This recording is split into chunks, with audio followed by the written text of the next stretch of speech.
Hey guys, Steve here.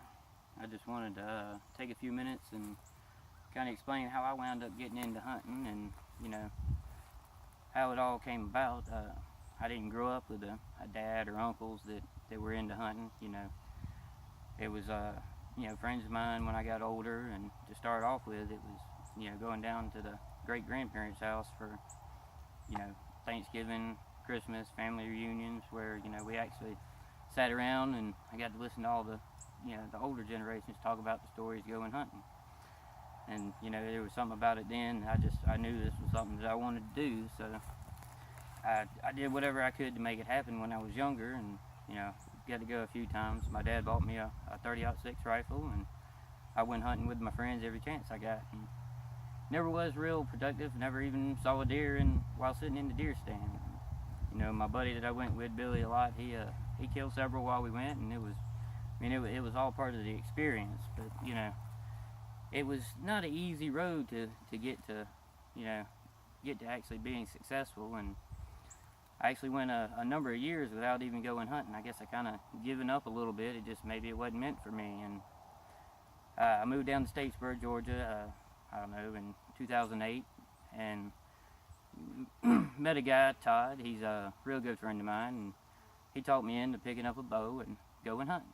And I went 5 or 6 times with him, and actually went and sat out at a guy that gave me permission to go sit behind his house. And that first deer walked out, and the first thing that hit me was, I don't know why I stared at all those clumps of grass and everything else out there, and sun coming up and sun going down, thinking it was a deer. Because when you see one, you know it. There's not really much doubt about it.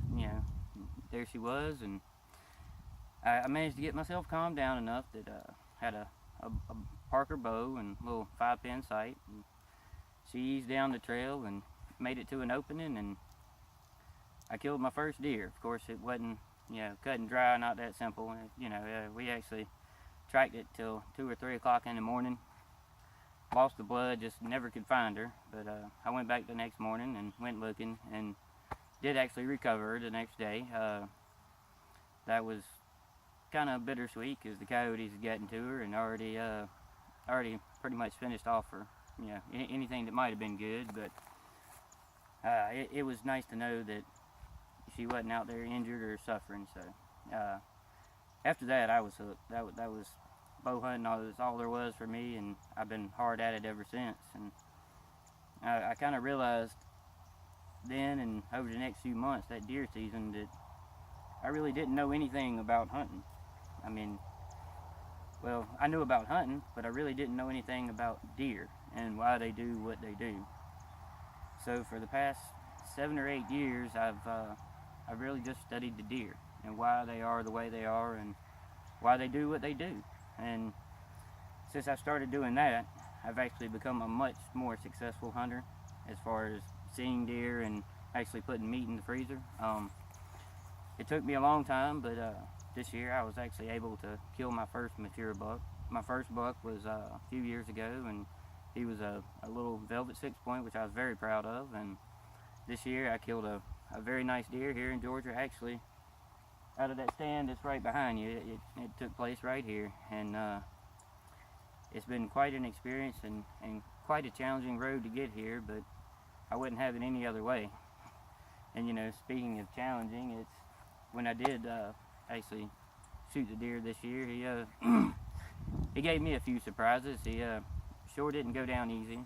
Wound up had to leave him overnight, which was probably one of the most horrible experiences of my life. It was just I say horrible, but in the same breath, it was I couldn't imagine it going any other way. It had to back out, use the patience that you learned in hunting, give him time, and came back the next day, waited for the guy with the dog to get here. Bam, went right to him. There he was, right where we thought he was.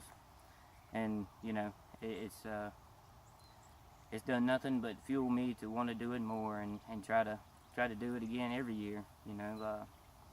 It's just that buck fever. You can't escape it.